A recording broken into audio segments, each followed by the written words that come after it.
Or do you want the laptop? Oh, not anymore. Okay.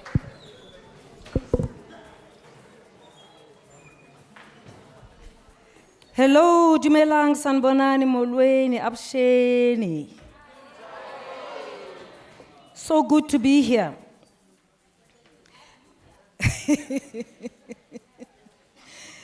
It's always interesting how people sit in an auditorium, you know, and someone like me who grew up small and never wanted to miss any opportunity, I always make sure that I sit here because I wanted to be memorable. But it's like interesting that some people prefer to hide even when there's no homework. Like today, we're not checking any homework. But people are sitting right at the back. You can imagine if I came with an opera vibe and I have cars for everyone, just in the first 5 rows. They'll miss it, right? They'll miss it, definitely. Now, let me try this trick that I've tried with UCT students. And I won't tell you what happened, but let's see what happens. Okay, now. All of you are invited to sit in the business class seats right here in front. The first 5 rows is business class. You get a cappuccino every time you come and sit here. Anyone for business class? Anyone for business class? No, if you're here already, you're fine. Yeah, but I mean, we're inviting other people. Actually, we should say the first 4 rows because 5 is too far. The first 4 rows, it's business class. Business class is always a privileged position if you don't know. Business class, there's a little bit of space. We give you refreshments. We treat you nicely even when the flight lands. We let you get out before the other people. But of course, some people, even when you give them the front seat, they don't want it.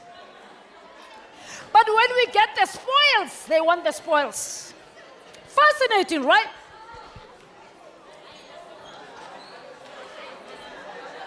I mean, it's only black students who will go and sit right at the back in an auditorium. Let me tell you, white students never do this. White students never do this. Noma bayenzanga homework, bahlala phambili. It's only black students, I tell you. I don't know why. I don't know why. Yeah, and of course, you know, you come down, and then there'll be, of course, one person who says, who is she? I'm not going to move. I want to see Gutu Zwenzani. I won't do anything. I mean, what can I do? I'm just here for a visit. If I was staying, I was going to do something. But let me tell you what I used to do with UCT students if I say it. So I did this one day whilst I was having a meeting with my students. And they leave these seats, like a few of them sit in front. So I called people to the first 2 rows, business class, and people didn't come. Like those 2 guys, they're like, Utlaitsa. Unagana hore ke mang yena. Re a dula rona mo. Akere guys. Vele. So after the business class has settled, then I said, everyone in business class is going with me for a smoothie after this. At my favorite smoothie place. Oh, did they want to move? I was like, business class is closed. Yeah, Valua Pela, business class doesn't stay open forever. I was like, it's closed. And then, of course, there was a guy who came in late. And the guy just walked in and went straight to business class. And people were like, oh, I'm like, what's your problem? This guy could have gone to the back. This guy understands the world. They understand how opportunities come. They understand. And they sit in front. And so he went for a smoothie. I did that so many times. Some people ended up getting it, some don't get it. Anyway, let me get on with the talk. Tonight, I want to talk about the 3 things that I wish someone had told me before I left university. But, of course, when she read my bio, she read a long, flattering thing, right? And then I thought, we could have made it shorter. And of course, I forgot to tell her that I just recently summited Kilimanjaro. Recently, yes, recently in July. Did you know that your achievements expire? Yeah, did you know that? Yes, after 5 years. Oh no, actually, let me break it down. You see, you are here, your matric results are so irrelevant. Yes, we don't care how many A's you got. They are so bloody irrelevant. You are all postgraduate students, so now we are interested in what you got in your degree, whether you are admitted into the PhD or whatever. You know, you see he talks about graduating record time. It's because he's still very young. In his bio, they talked about his Tutuka grant. I'm like, yo, shame, she's so young. Because me, I don't tell you about my Tutuka grant, but I got it. Do you get what I mean? You know, so these things expire. My Tutuka grant is so irrelevant. It's so passé. Oh, graduating in record time. Oh, God. But it matters because you are young. So there are things that matter to you now. 5 years from now, he won't tell people that he graduated record time. He won't tell people that he got a bursary, what. Oh, please. Because he would have grown. So every achievement you get 5 years later, it wears off. If you tell us about your Tutuka grant and you are 45, shoo, I hope you're not 45, my darling. Otherwise, it will sound like I'm shading you, but I'm just, you know. If you tell us about your Tutuka grant, hey, we like, hey, good bad, SMU, good bad. Right?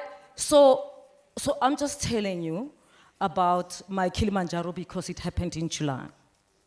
And going up Kilimanjaro is a huge achievement for a 57-year-old woman like me. I know. You're like, wow, my mom is younger, but she doesn't look that hot. I know, it's not my problem. Please, don't blame me. All right? Me, I climb mountains. Now, Kilimanjaro is not an easy mountain to climb. Not every hiker can go up Kilimanjaro. Just like not everyone can do a PhD in biochemistry. Some people choose to do it, some people choose not to do it. It's not easy. Some people go up Kilimanjaro and they don't come back, or they come back as corpses, right? And there are two things that kill people when they go up Kilimanjaro. You know that, right? You know that? You know? Wanna try? Am I? Lack of oxygen. And the second one? And the second one? Fatigue. Fatigue doesn't kill anybody. Fatigue lets people give up, but definitely lack of oxygen. And lack of oxygen, of course, also makes you feel fatigued. But the second one is hypothermia. Yeah, you know hypothermia, right? So it's because it's so cold that your body temperature can go below the required level. Almost your fingers can freeze, your toes can freeze, and whatever, you can freeze basically. So it's not fatigue because you can go down. You don't need, it's important to be fit, but it's not the main important thing. Being fit is important, but it is not sufficient. Okay, mathematicians will understand me. Important, but not sufficient conditions to get you up the mountain. It is your willpower, yes. If you don't have willpower, you will give up. And so that's why I'm proud. It is, of course, about 5,800 and something meters above sea level. It is the highest mountain on the African continent and the highest freestanding mountain in the world. And to go up at 57 when your legs are sore is no easy task at all. So I'm very proud of that. So that's my latest achievement. Of course, my B1 rating is still valid. Because you don't mention it, I know you still have to get it. Is our expiral, we petal today. Is our expiring, is our check, and I need to. All right, so I want to talk about 3 things, and I'll keep referring to the Kilimanjaro experience, because when you do something that's difficult, that not everybody chooses to do, there's always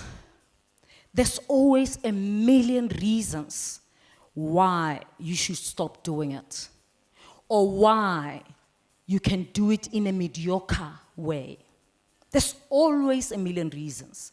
You're the first at home to do a master's, you are the first whatever, the supervisor is mean. He's so nice. We'll explain about supervisors. Your supervisor, guys, is your promoter. There's a good reason why in the US they call them the promoter. That you don't fight with them unnecessarily. It doesn't matter how mean or how difficult they are. You try to make the relationship work. Because they know people who know people who know people. And if the relationship work, they will set you up. I was set up by my supervisor. That's not because there was never many opportunities for me to start World War III. There were many. There were many. Like when you read her paper and you're like, hey, this sentence comes from my proposal. Yes, you know what I'm talking about? I have felt that way. I'm like, this supervisor of mine is a top dog, but this sentence, she didn't give it to me. She saw it for the first time from me. And now it's in her paper. You want to start World War III. You've got to be wise. Don't start World War III for a sentence or a paragraph. Let it go, man. You're going to have many. And then you've got to know that ideas are co-constructed. So you co-construct your ideas with your supervisor. And so sometimes you end up sounding like them, they end up when I get your inexperience, you are like, now he's sounding like me. But you are sounding more like him. I mean, it's like you are the academic child. So these things keep going. So hey, peace. Hey, black students like fighting. Hey, we are being abused here. No. No. Don't mess up your chances. You want your supervisor to tell the whole world that you are the best student ever. That's what you want. Because you want to go with them forever. You nominate them for every award that comes along. You don't start competing with your supervisor. Because you will never win. I tell you, you will never win. It doesn't matter how weak they are. How weak you think they are. You will never win. You nominate them for awards. Uti, Prof, Doctor, I saw this award. This is awards, guys. And I thought, it looks like you can get it. I would like to nominate you. Do good, man. It comes back to you 100-fold. 3 things that I wish someone had told me. Number 1, there is a big difference between getting a qualification and getting an education. Many people confuse getting a certificate with getting an education. And that's the reason why we have so many people today who have certificates but cannot do the job that the certificate says they can do. And I'm not talking about people who have studied mathematics and are suddenly expected to function like CAs because it's numbers. People think when you did mathematics, it's like any number, you must do it. I'm like, come on, guys, topology is not just numbers, please. I'm not talking about that.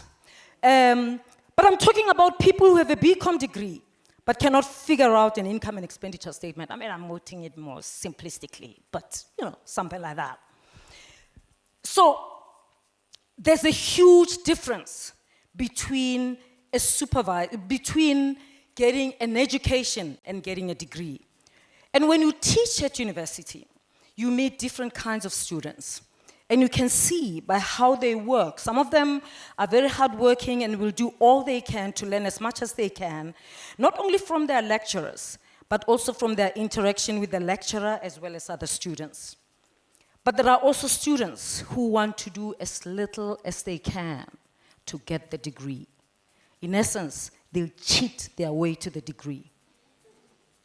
And you know, they always look for easy ways to get marks, even when they know they have not learned anything. And of course, at the end, they may end up getting the degree, but they know nothing about what the degree says. It's almost like people who have the certificate to swim, but they cannot swim. You throw them into a shallow pool, and they drown. We've got so many people who are drowning out there, and they boast about the degrees that they have. But the degrees that they have do not make them a swimmer. So, what kind of a student are you? And don't get me wrong. I mean, I'm really for qualifications, and I want you to get the qualification. So I'm not saying the qualification is wrong, but I want to say to you it's different from an education. They are not the same thing. You're all here, and you'll probably all end up getting the qualification, but some of you will also get an education. Because the education is not just what you get in the lecture hall. The education sometimes cannot be written in the certificate. The education you get on the picket line, in the laboratory, in halls like this, in interactions with people, in everything that you do, you get an education. But to be able to get the education, you need to be able to be aware that this is a learning environment. And then you make it your business to learn. So you've got to make the most of the opportunity. I mean, one of the things that worries me today about young people in South Africa is how much they are anti-foreign nationals. Let's just talk here. CP, ribana ba ko gae. Le ska ba jwetsa hore ke rileng. You know, if you come from a village, and the only people you want to relate with, to be in class with, are people from your village, you are not benefiting anything. The power of going to university is that it exposes you to people. You see, here you are all the same race. In another university, at UCT, I would say to them, you see, it is the first time that you'll be with a white Jewish student whose parents has got more money than you. They are driving a Porsche to come to school, and you got the same results, and you're sitting side by side. Basic education in this country doesn't do that for you, because basic education is two parallel systems, for the poor and for the rich. It's only at university where there's nothing for the poor and for the rich. We come together. Of course, there are children, black children here, who are very wealthy where they come from. In the basic education, they wouldn't be with you in the same class. Now, the other thing that it does is that it gets students from other countries with you. I don't know how many countries are represented on this campus. But let me tell you, it's a value. It prepares you for the real world. The real world doesn't only consist of South Africans. The real world consists of people from all over. That's who you're going to compete. Those people from Zimbabwe that you don't want here in your classes, you are going to get them in the context of work. And you will compete with them. For grants, that's very same Malawians, Tanzanian, Uganda, Egyptians, same pot when you compete for an international grant. The best thing is that when they're here, you work with them. You learn what they got. You know, when I first went to VETS, it was in 1989. Yeah, I know, I told you I'm 57. You are not even an idea, I know. But of course, people can't tell us who's older between you and I. I mean, what can I do? I hope you have a sense of humor. I'm practicing to be a stand-up comedian, and I'm gonna do a one night only, and you pay, and I won't do it again. So I'm practicing on you. But if you're Guys, if you're going to be touched on the studio, I ask you to leave the room, please. Please, because sense of humor galore, if you are getting a little bit uncomfortable, please leave. Kuzoba rough shame. Okay, so when you have a campus that's got people from different countries, you learn things that you wouldn't learn when you're only with South Africans. When I first went to Wits, I'm in the generation that went through apartheid education. When Verwoerd said a black person can't do mathematics, I'm one of those who defied him. Okay, so it wasn't as soft as you are getting it now, guys. It wasn't as soft. So this model C, there was nothing like that. It was township or village school, only. And then I get to Wits, I hear, as I'm relating, every time, and you know when I got to Wits, there were not many black people. And the few black people who were there, they were clubbing together. I'm like, these ones, I know what we talk about, whatever. When I went to the white people, I want to hear what they're saying, what they're talking about. Yes, that's what you must do. You must go to a context where you don't know much, so that you can learn. Don't say we don't want them in our country. If they are here and they're legal, you learn, you compete. And then I learned that some schools had something called head girls and head boys. I was like, what? Like I realized all these women I was relating with were all head girls. I was asking them, so how do you become a head girl? They were explaining, and then I calculated, I was like, I could have made it. But unfortunately, in my village school, go Hibirone. You can go Hibirone. There was nothing like that. But I wouldn't have known if I didn't. So it's good to relate with people who don't come from your village, from your context. You realize that actually there are people who pray to another God, and they are normal. They eat things that you wouldn't eat. They smell differently, and they believe different things. And then you get an opportunity to make decisions. Do I continue with my God, with my ways of being, or do I want to adopt? You ask questions. You don't make assumptions, you ask questions. But that's education. You suddenly learn how people from Sri Lanka look like. And then you suddenly understand what are A-levels. You don't just hate A-levels because Zimbabweans come with A-levels. Like, yeah, they come with A-levels here and they're better than us, they're advantage. We don't want them. No. You learn. What is A-levels? Oh, okay. And then you realize, okay, and there are I can take my child there one day because here the children don't get beaten. I can take them there. You are educated. You learn a lot of things. So don't wish for a country that has got no diversity. Whether it's racial diversity or national diversity. I'm not saying cry for racists, no. I'm saying diversity is good for you. For your education on your campus, it's good. Gravitate to people who don't look or smell like you or believe what you believe. And then don't make assumptions about them. Ask questions and find out. And that's an education all on its own. So you are at university, what you get in the lecture room is important. You'll get a certificate, you'll get whatever, but there are so many other things that you can get that are educative on the campus that you would never get if you just stayed at home and studied by distance. So get an education. It's all in your hands. The education that you get is in your hands. You'll get out with the same degree, but you will have been educated differently. Some of you will be better at certain things because they joined societies, cultural, whatever. They were members of the Nigerian society. They went to the Nigerian society to see what is this thing about Nigerians. Rather than just have an attitude. Number 2, I wish someone had told me that there's a big difference between a career and a job. Today, we hear so many people want jobs. And of course, oftentimes when we talk about going to university and graduating, we emphasize the importance of that in getting a job. And of course, that will be useful. But in fact, I think we can get to a point where we realize that I mean, my view is that university is not a license to a job. It teaches you other things. It doesn't just prepare you for a job.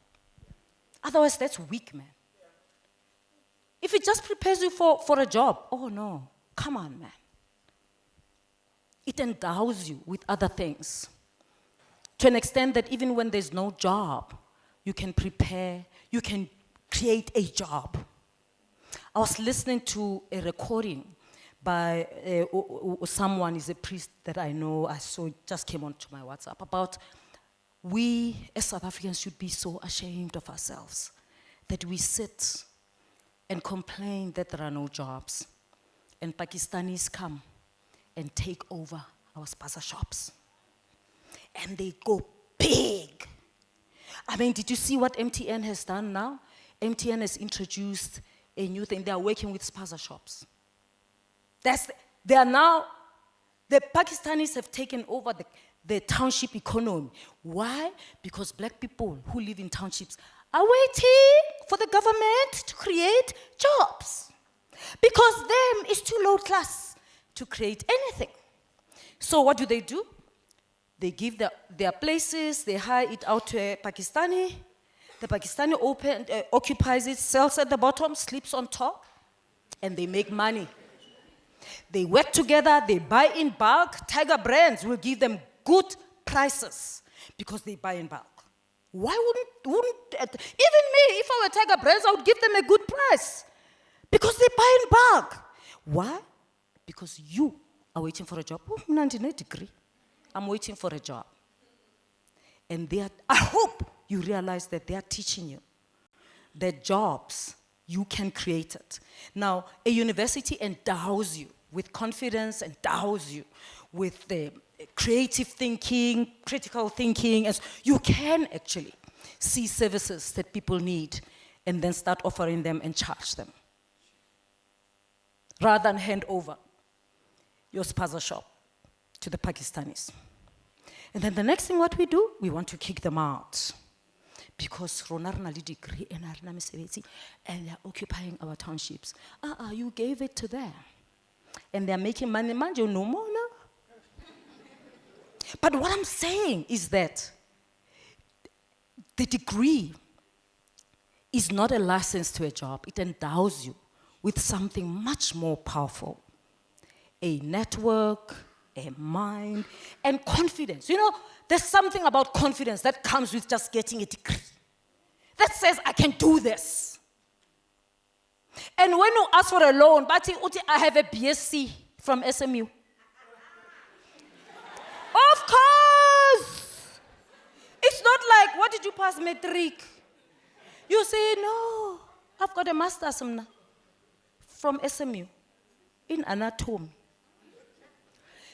At least you've got something to put on the table. It endows you with the confidence to knock on doors and say, I've got this, I can do this, I want your support in this, because you've thought about this, what you want to do very carefully. If you're not doing that, and you're just sitting and waiting for a job, university yako.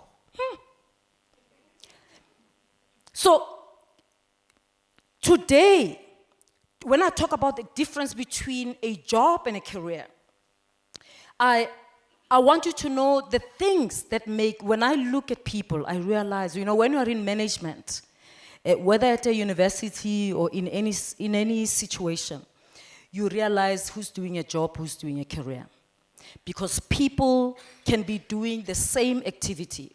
They can be having the same job, same title, same job description, but they're involved. They have different purposes. You can be doing the same thing, but your purpose is different.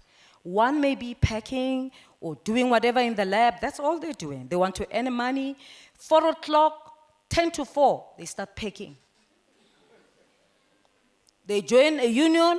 If you ask them to stay until 5 because there's something that we must do, they're going to report you to labor. Because they must calculate the 40 hours per week. Anything more is abuse of power. And then the people who are building a career, they understand that they are working for themselves. They are not working for anyone. In fact, before they leave, they come, they say, hey, Prof, today I need to leave at 4. My daughter is at crash, but I just wanted to check whether is there anything that I can do. Because if there's something that I can do, Prof, I can send someone to fetch my daughter, and I can help you. Anything, Prof? Why? Because they're working for themselves. They're working for themselves. They don't care that they're going to go beyond 40 hours. Why? They know what they're doing. They're building a career. Their why is much bigger, and so they're building. They know that in this extra thing that they're doing, there's always something to learn. But not only that, Prof will know the dependable person in the office. The next time I apply for a senior position, I can easily ask Prof to write a reference for me, and she will have something to write. That's true. Look, I'm not against labor. You can join a union. They will protect your rights. We have a country that's got a bad history of workers being abused. I'm saying to you, before you join a union, get a mentor. Not a mentor who will lie to you and tell you are great when you're not great. A mentor who will set exorbitant goals and give you hell when you don't achieve them. When you give them excuse, they tell you, this is the 3rd time you're giving me excuses. You must be serious about this career. Otherwise, you are wasting my time. You are wasting my time. We are not doing this. Not those who will say, yeah, I know you have a 6-month-old. I want one who will say, I had a 6-month-old also. It's not the end of the world. You are not the first person to have 6 months old. So please, do you want this career? You should live it and raise your 6 months old then. Leave me alone. I have too many people I can mentor. And then, of course, they will rejoice you through when you succeed. Like, wow. I knew you had it in you. You did this yourself, even though they know how much they carried you. They go, you are all that and more. A PhD, you can do it. Or now you've got the PhD. You killed it, man. You can write papers now. In fact, you can write a book. And then now you feel like, ish. Right? They celebrate with you, but they challenge you. They don't say more than 40 hours. That's abuse. They tell you, maybe you should ask your manager that you want to be challenged, that you feel unchallenged at work. That's another way of asking for promotion. Like, I feel unchallenged, I've been in this job for too long. It's like the same thing. And, I feel like I need... So please, if there's something that I can do, please, just bring it to me. Because basically you are saying I've been in this position too long. The ones who are there for a job, all they want is the money. I want to earn more. They don't want to do more. They just want to earn more. Did I say money is bad? No. But here's the point. Money will come to you if you focus on building a career. If you build a career, everybody wants to work with smart people, smart, hardworking people. Everyone. So you'll get multiple opportunities. You don't know what we talk about when we are at dinner with other grown-ups. We talk about you. Like, oh, Eugenia, star. Or we say, who Tabo? Just bloody arrogant bastard. He's not going to do anything. Just leave him. That's what people do at dinner. And then someone will one day call you and say, do you have a number of that Eugenia? I have an opportunity here, and I think someone like Eugenia. And then you get surprised. Eugenia has got no connections. He's just another student. And suddenly, he's getting calls. And you wonder how that happened. And then you think it happens because she came to Prof Phakeng after the talk and say, I want you to mentor me. And you think Prof Phakeng is just going to give them your name. No. Che, ga e sebetse jwalo bana ba ko hae. So you want the community of people who can advocate for you to grow. Because there will never be a time where you lack opportunity. It will always come. But if you build a career, money will come. So don't just chase money. Think about what is it that I'm doing here. And sometimes you start low. And I often tell the story of when I started doing my PhD. You are very lucky. Some of you are doing your postgrads full-time. You see, us who grew up during apartheid, none of my postgrads were full-time. It was all part-time. And I'm working, and I have a family, children there, But you want the PhD, you must do it, right? And so you're working, and I wanted to start a PhD, and I got this opportunity to be a research assistant. At that time, I was a project manager at a non-governmental organization, at an NGO. And I decided to take leave without pay when I started my PhD to go and work for this project as a research assistant full-time.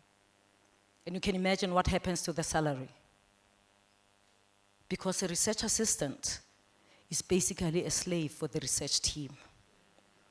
I have a master's degree in the research team. There are people who have master's degrees, they are not even doing PhDs. And I'm the only black, and I'm the research assistant. My friend said, you are stupid. You are smart. How can you even be a slave for these white people? Some of them don't even have PhDs. I said, no. I know what I'm doing here. Me, I want my foot in to academia. And this was at Wits. I was like, I'm in at Wits. I promise you, they will not let go of me. By the time I'm done, I will know everything that the research leader knows, which is running a big research project, applying for funds, just leading people. So when it came to organizing data collection, I was the first one. I'm the one packing boxes. I'm the driver. In meetings of the research team, I'm the one pushing the desk, making coffee. Coffee, you want coffee or tea? I was that one. Writing, I was the one who's writing, And 3 years down the line, we had a book, and I had co-authored 3 chapters in the book. When we graduated with a PhD, other people were getting a PhD. My friends were getting PhDs. I was getting a damn career. And that's why 2 years after my PhD, I had a C1 rating. 2 years. But of course, I wanted to shoot myself. You know why? Because I wanted a P1.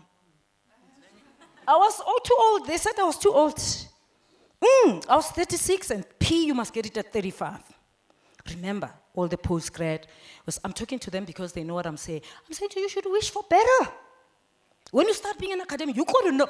2 years, I almost shot myself. I went to the office of the Deputy Vice Chancellor, and I said, I want to appeal because the feedback looked glorious.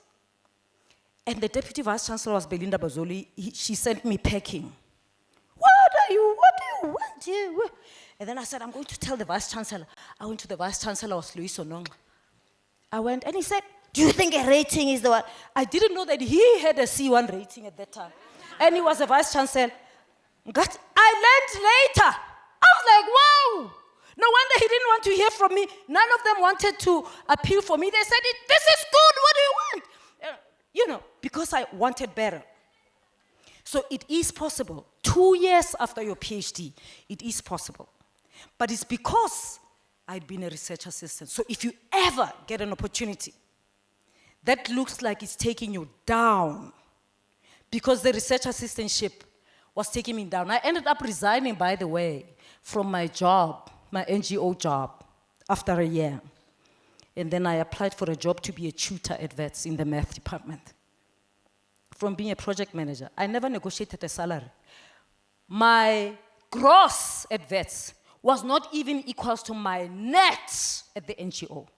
It took 3 years for my gross salary at Wits to be equal to my net salary. You know the difference, mos? I can't keep on a markets. Ketering. E karele markets a letse bore ke bua ka eng. So ke re ke botseng bathong. A ke re ke tla le tlhalosetsa. Okay, ha le tlhaloganya go right. So, and what I'm saying to you is, here's the thing. I lost the money, but I got the career. And then, of course, the next black person who came after me, a Gaha, who was doing a PhD with us, negotiated. I heard that he's negotiating. This professor told me, oh, he's negotiating. I was like, I was so angry. I'm like, but I'm delivering more. Okay, suffices to say the guy didn't even get his PhD. He negotiated, they gave him more money, and he still didn't get his PhD. I'm not saying it's the money that made him not get the PhD. I'm just saying, Jay, that you've got to be clear about what is it that you want. I wanted a career, and so I focused on the career. And you know in the career that you're looking for, what is it? So don't focus on the job only, because if you're focusing on the job only, then you're focusing on getting the money as long as you wake up, and then only the 8 hours a day, you must stop, otherwise you're abused. When at lunchtime, you must always take it, you don't want disturbance. And then when you leave Friday, I don't read my emails on the weekends. Yes, there are people who tell us that. They tell you, I don't read emails on weekends. So please, from 4 o'clock, Friday 4 o'clock, until Monday 8 o'clock, if you send anything, Prof, don't think I'm going to read it. They're doing a job. They're not building a career. And of course, you can't blame them, because that's officially, that's what they're doing. What can you do? But then they complain, when the other one succeeds. Right? So make sure that you build a career, and you don't just focus on a job. And here's the thing, a career, you can only build a career if you are clear about why you do what you do. If you don't know why, like many students who are doing postgrads, I ask, why are you doing a postgrad? Why are you doing a master's in biochemistry? I ask, what are you going to do with this PhD in anatomy? Like, what are you going to do with it? They don't know. As long as, Prof, I can't know, so I thought I should just. I'm like, wow. And then after getting a PhD, then they expect someone to trust them with anything. Like, they don't know why they're doing. I hope you know why you're doing this. If you don't know, please sit tonight. Try to find a reason. Why are you doing this? What are you going to do with it? Do you really like it? Because it is the why that helps you build a career. It's the why that sustains you when things are tough. When I went up Kilimanjaro, the thing, every minute, just after the first 10 Ks, and you don't walk fast, by the way, you go slow. Because you're supposed to be breathing as if you're sitting on a couch, even though you're hiking up. You go very slowly. And I can tell you so many opportunities to just give up. You ask yourself, why am I doing this? It's so tough. It is so tough. Why am I doing this to myself? I've got doctorates, I'm fine. You can easily do that. So what's going to carry you is your why. If you don't have a why, you'll never climb Kilimanjaro up to the last summit. You will get off at the first summit. You might never finish your PhD, or you might get a PhD and you're a grumpy PhD holder. Oh, there are so many in this country. They think we owe them because they have a PhD. It's like they did it for us. No, seriously. It's like you didn't do it for us. You did it for you. What were you thinking? What did you want to do with this PhD? So you've got to be clear. Your why must be clear. And so when it's tough, you say, I know why I'm doing this. So I'm not going to fight with this prof. I know why I'm doing this, and I'm going to keep going. And the why becomes more pronounced. Your career helps you. If you're building a career, you don't wait until you complete. I hope you started. If you haven't started, you can start tonight by just getting why are you doing this. Number 3. Number 3 ke number last. La hopol. Ke re ke le gopotsa, ke re maybe le lebetse. So the third thing that I wish someone had told me before I left university is the value of opportunity. I wish someone had told me about the value of an opportunity. You know, I learned about this a little late in my career. And when I look back at my career, when people ask me what made it happen, I realized most of it was about grabbing opportunities. Now, here's the thing about opportunity. We can get the same opportunity. It's what you do with the opportunity. Some people do nothing with the opportunity. Whether there's an opportunity for scholarship, whether there's an opportunity to go to the US, whatever, it doesn't matter. But an opportunity is only useful if you use it. You've got to use it, you've got to milk it. So everywhere you go, you've got to ask yourself, what's the opportunity? Even when you're coming to this event today, you could be sitting in the library studying, by the way. And you came here. If you don't want it to be a waste of time, you've got to ask yourself, what's the opportunity? Why am I going there? What's the opportunity? Why? Because there will be a lot of opportunity here that other people, I might not see them, but they might be there. Maybe of a collaborator, maybe of whatever, you never know. Here's a story. When I was doing my PhD at Wits and working, the NRF had a partnership with the National Science Foundation in the US.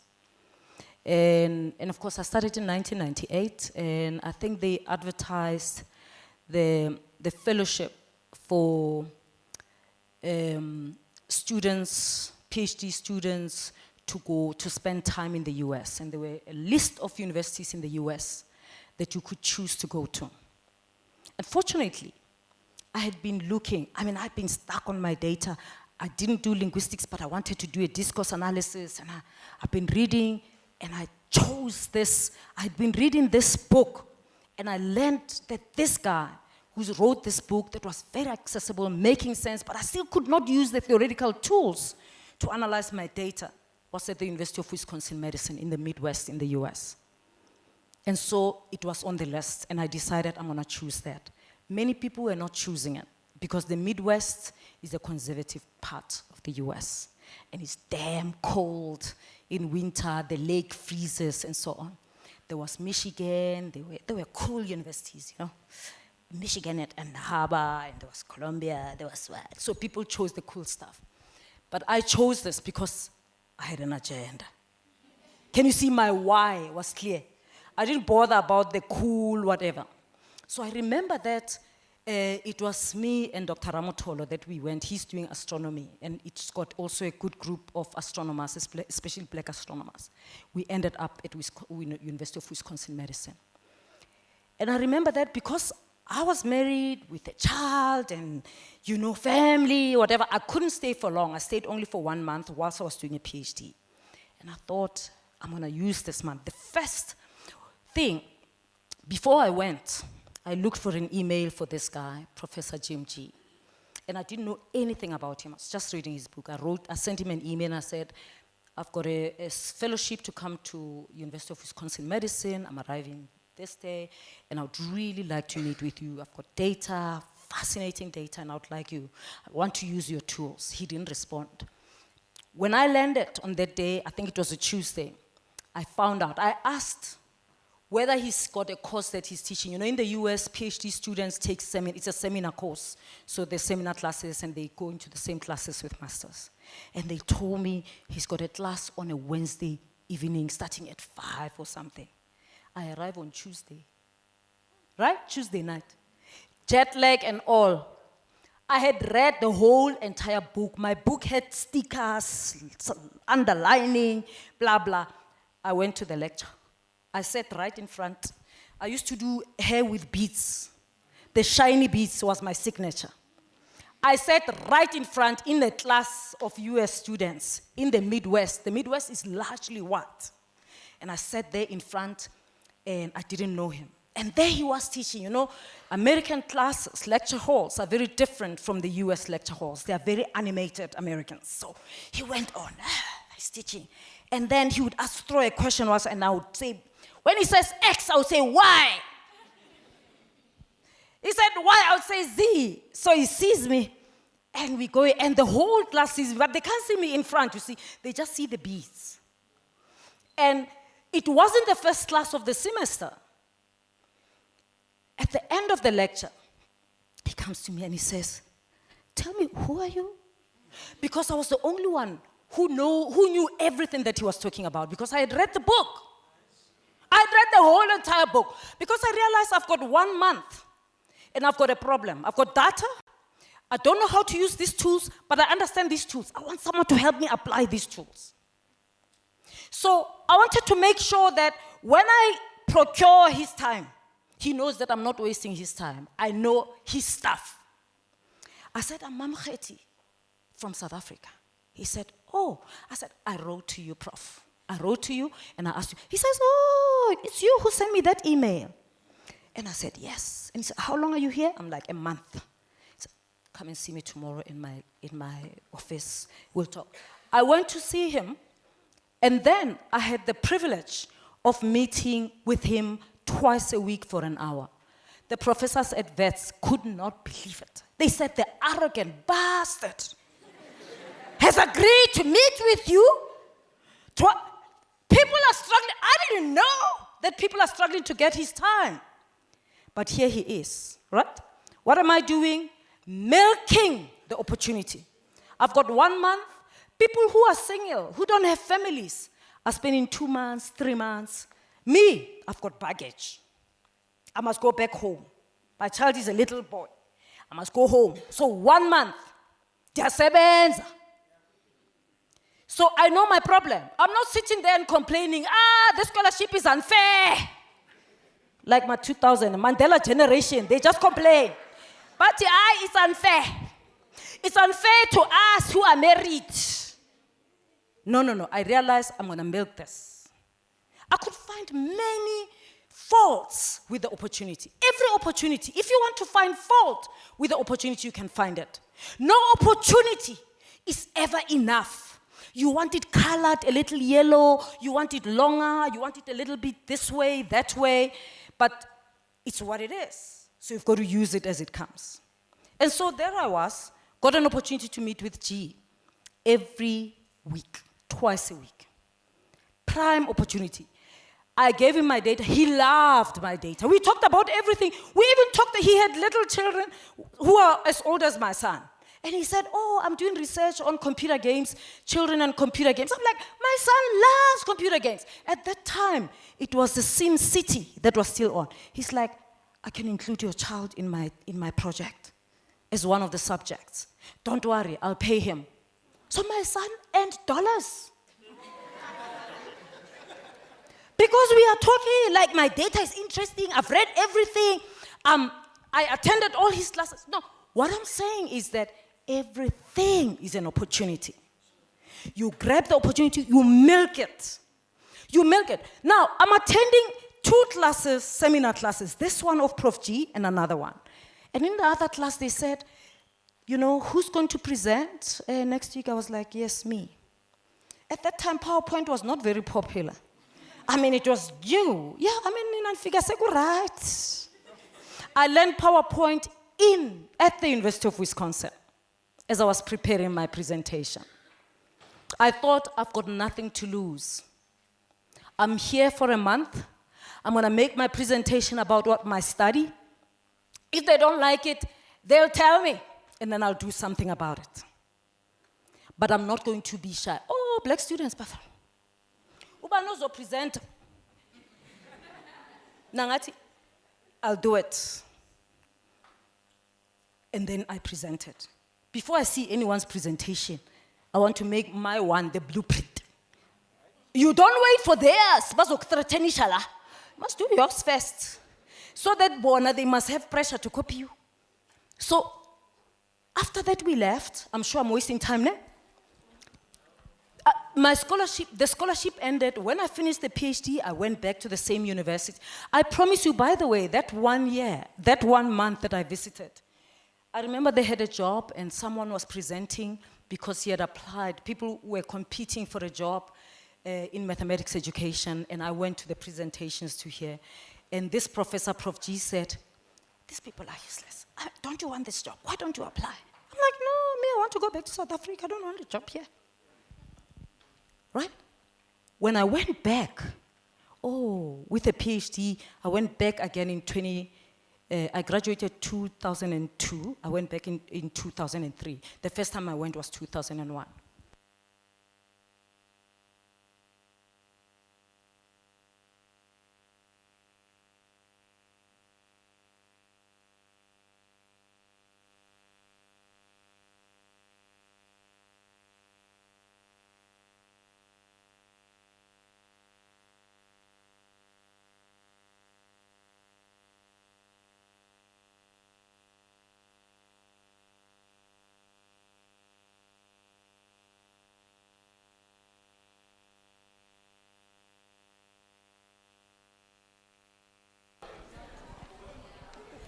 So now I want to close this story why I'm telling you this.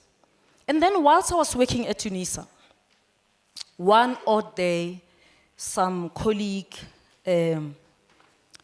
who's not a black African but is black, who works at UNISA, said to me, "Kgethi, I want to come and see you." I said, "Yes." And of course, she was in the group, the first group, the group that I went with to the US. She went to Michigan, you know, the posh, in Ann Arbor, not Michigan State, the real Michigan. The state is rural. So she said she wants to come and see me. She came to see me. She walked into my office. I was DVC at that time. She sat down and she wept. She cried. And I was like, "What's going on? Did they bug you? Do you want to confide in me? What's going on?" She says, "Kgethi, I do not believe. I cannot believe what you have done with that opportunity. You and I got the same opportunity." And I was like, "Yeah, but you got a PhD, Mus. I mean, I'm trying to make it." And she said, "And that's all I got. And you got way more. You got way more." And she said, "I wish I had used the opportunity as you did, because I can see how it worked for you." Because I left. When we left, I had network, I had been invited to Minnesota, to Georgia State, to whatever, to present. They stayed only in their university. But why do they invite you? Because people talk about you. They say there's this young woman from Africa with lots of beads on her head. You should get. And she said, "I wish." Now, you don't want to be that girl or that guy who says, "I was with you at Sefako Makgatho, and I cannot believe what you've done with the opportunity. I was with you in Dr. Tibane's research group, and I cannot believe what you've done with that opportunity. Look at you now, and look at where I am." Because here's the thing. It's possible that all of you will get the degrees that you're studying towards. But that's a small win, guys. If that's all what you're looking for here, you are aiming too low. Because there is more you can get. You are a postgrad student. You can get publications with other people, with Prof, on your own. You can get out of here. You can apply for grants. You don't wait for Dr. Tibane to tell you. You can apply for them. You can say, I won a lot of grants as a student. If you're just aiming for a degree, you are aiming way too low.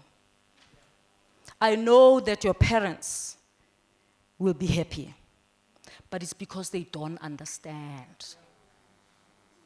And if you are happy because they don't understand and they're going to throw a party anyway,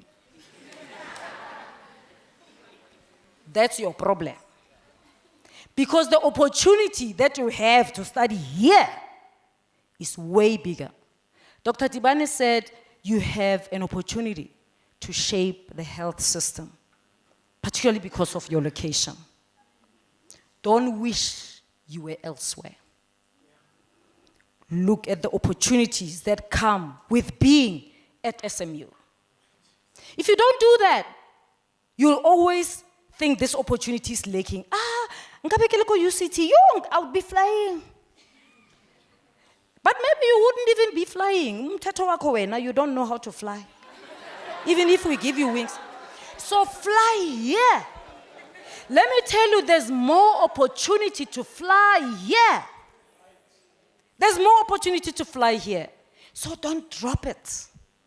Don't aim too low and just focus on getting the degree. And you know, when you're at Sefako Makgatho University, you know, there's such a move, right? You know, me when 1994 came, there was such a big move to give opportunity to black people. I grabbed every one of them. I was like, oh. Everyone that comes, I was like, Women in research, Tutuka.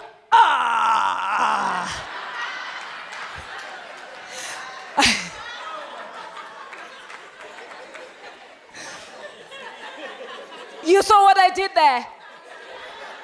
Now, there's a concern that historically black universities are not jumping onto the train. You know, I started the Black Academics Advancement Program. Did you hear about it?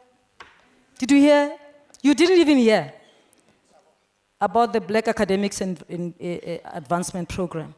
I started it in 2018 because when I applied for the money to study from my university, the private donors said, no, your university is fine, you must include all the universities. And we did. And SMU, they were not applying. They were not applying. It's only for black people. It was gazillions. To complete a PhD, you get 3 years. To do a postdoc, you get 2 years. You get a salary, we pay your person who's replacing you. You can go anywhere, everything paid. It was 500 million from private sector, right? But precisely what I'm saying, I'm asking for money from private sector to support the university that I lead. The private sector says, brilliant idea, but you have to include the HBUs. And then of course you advertise the HBUs don't apply. Individuals, because it's not the university that applies, individuals must apply. They don't apply. Now I'm saying to you, Vugani bagwethu. Don't say they're only for UCT, they're for you. Actually, many of these grants that are in South Africa, they prioritize you. All you need to do from SMU is to write a good proposal. Then you will get it. Because before they consider VETs, whatever, even if you are neck and neck with VETs, they'll give it to you. You didn't know. I'm telling you. You know, right? I'm not lying. Whether you're an academic or a student or whatever, any academic in this university who doesn't have a grant, I'm sorry. Any student, if there's a grant that's available there, you are not applying, you must know that you are just letting opportunities go. Because if you apply and you are like this with someone from UP, they choose you from SMU. That's what it is, because we want HBUs to advance. So jump on that. Me, I jumped on the wave of the 1994, the Mandela wave. Jumped on the BEE wave, I don't know what it is, this one. Jump, because it's available, make the most of it and drive your career. And that's opportunity, make the most of this time. Don't regret looking back and say, I wish I had made use of my opportunity like you did. Well, those are the 3 things that I wish someone told me before I left university. I don't know if you have any questions. I know it's quarter to 8 and some of you haven't eaten. Some of you need to study. I can tell you a lot of other things. I just chose 3 out of the many things that I wish someone told me. But I'm going to pause here. Can I take questions?